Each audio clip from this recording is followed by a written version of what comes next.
Welcome to Heart Attack Awareness.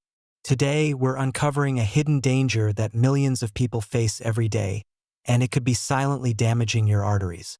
You might not even think twice about it, but the truth is that prolonged sitting can be just as dangerous to your cardiovascular health as smoking or high cholesterol. And the worst part? Most people sit for 8 to 10 hours a day without realizing the long-term effects. In this video, we'll explore why sitting is so harmful to your heart, what it does to your arteries, how it affects blood pressure and inflammation, and most importantly, what you can do today to reverse the damage.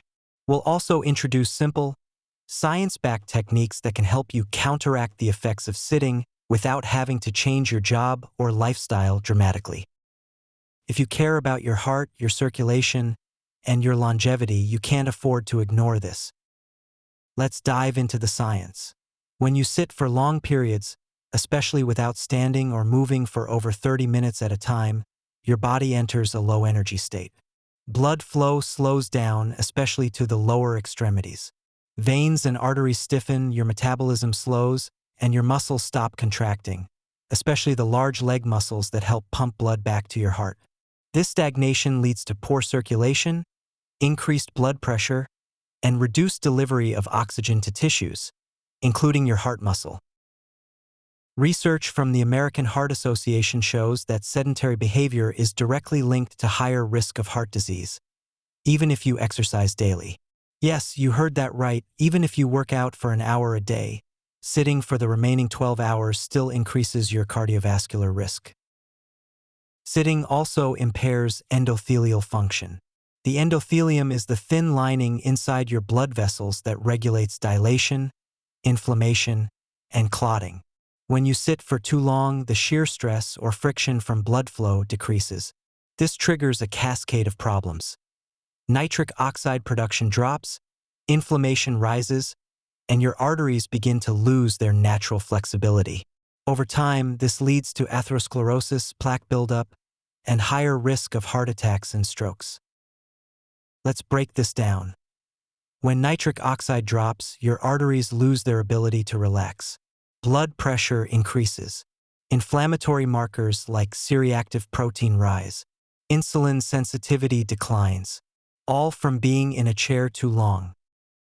Now consider how often people sit. At desks, during meals, in cars, on couches, watching TV, scrolling on phones. The average adult spends over 70% of their waking hours sitting. That's thousands of hours per year, weakening the very system that keeps your blood flowing. So how do we fix it? You don't need to quit your desk job or buy a treadmill desk. The solution lies in what researchers call movement snacks. These are short, frequent breaks of activity, 1 to 5 minutes of movement every 30 minutes of sitting. Sounds small, but it has a profound effect. Even just standing, stretching, pacing, or doing a few calf raises can restore blood flow, reactivate nitric oxide, and reduce arterial stiffness. In one study, participants who interrupted sitting every 30 minutes with just 2 minutes of light walking had significantly better blood sugar and blood pressure readings than those who remained seated. Another study from the University of Missouri found that breaking up sitting time with short walks improved endothelial function within just 1 day. What kind of movements help most? Standing and walking are great. Marching in place, stair climbing, squats, light resistance band stretches, even shaking out your legs or arms.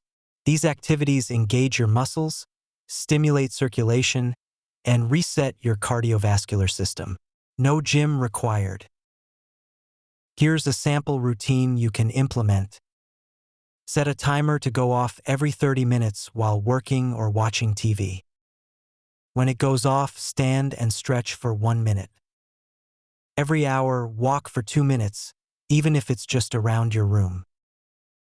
During phone calls, stand or pace instead of sitting. Add 5 minutes of light movement after each meal. These micro-movements add up to real cardiovascular protection. You can also enhance your anti-sitting routine with breathing techniques. Deep belly breathing, in for 4 seconds, hold for 4, exhale for 6. Increases oxygenation, lowers stress hormones, and complements your movement breaks. Now let's talk posture. Sitting poorly compounds the problem.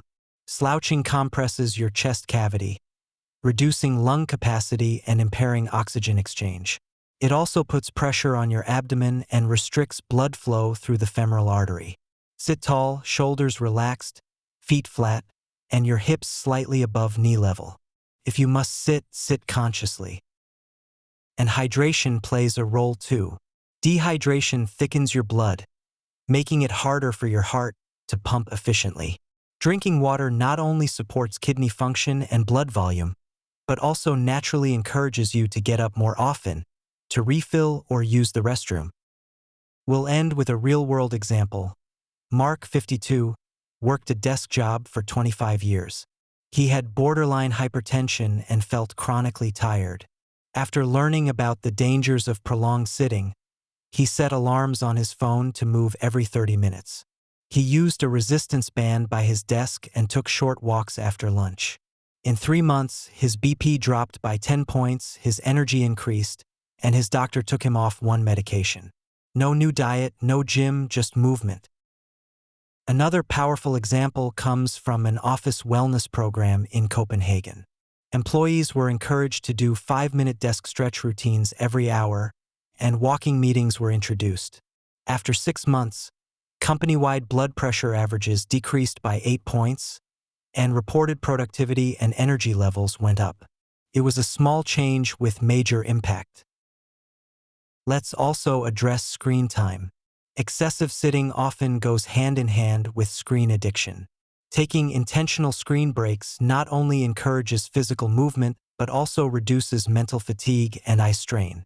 Using a simple 20/20/20 rule, every 20 minutes, look at something 20 feet away for 20 seconds, can improve focus while prompting you to move.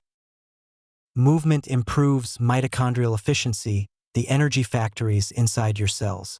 As these tiny powerhouses operate better, your heart cells can function longer, stronger, and with more resilience. Sitting, on the other hand, diminishes mitochondrial health. So each time you rise, stretch, or move, you're sparking cellular energy that powers your cardiovascular system. Don't underestimate the power of walking meetings. Replace a seated one-on-one chat or phone call with a stroll outside or around your building. The combination of movement, fresh air, and engagement promotes creativity, stress relief, and circulation. It also normalizes physical activity in professional settings. We also can't forget sleep. Ironically, too much sitting during the day disrupts sleep quality at night, which further harms your heart. Deep, restorative sleep helps regulate blood pressure, heart rate variability, and stress hormone balance. Moving more by day promotes deeper rest by night. Let's go deeper into biology. Sedentary behavior triggers gene expression that weakens muscles and increases fat storage. Sitting inhibits lipoprotein lipase, an enzyme essential for breaking down fat in the bloodstream. When this enzyme is suppressed, triglycerides rise, HDL, good cholesterol drops, and inflammation takes root. That's how plaque builds up silently over years. Movement restores the enzyme's function, even with short walks.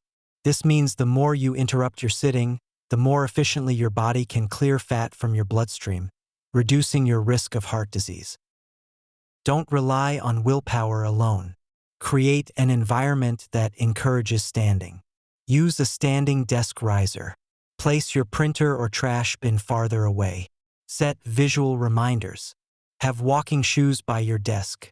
These cues make healthy choices automatic. Involve your family or coworkers. Challenge each other to movement breaks. Track steps or standing minutes. Make it social. When movement is part of your culture, it becomes part of your life. To wrap up, sitting is the new smoking, but you don't need to overhaul your life to fight back. You need awareness, intention, and short, powerful movement breaks throughout your day. This has been Heart Attack Awareness. Thank you for watching.